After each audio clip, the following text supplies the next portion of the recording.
Em nome do Pai, do Espírito Santo.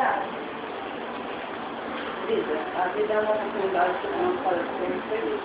A felicidade limita muito o nosso bem, estar e o bem está do outro. A felicidade é fazer o bem. É ir todo o povo para começar e fazer amigos, é crescer espiritualmente e fazer viver. Nós temos acesso para muitas coisas que queremos fazer, mas se quisermos, podemos aproveitar o bem.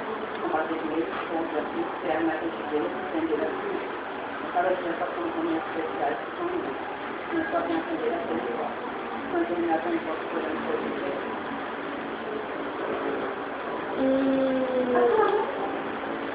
Pois é, pessoas que prestaram atenção na hora. Isso também se refere ao nosso ano hoje. Porque essa parte que ela escreveu, a gente tem como tempo. Hoje a gente tem o quê? 2 meses de aproveitar tudo que a gente construiu aqui. Durante esses 4 anos, acho que mais durante esse ano, principalmente. Mas a gente ainda pode fazer coisas boas, melhorar e se lembrar disso sempre. Então,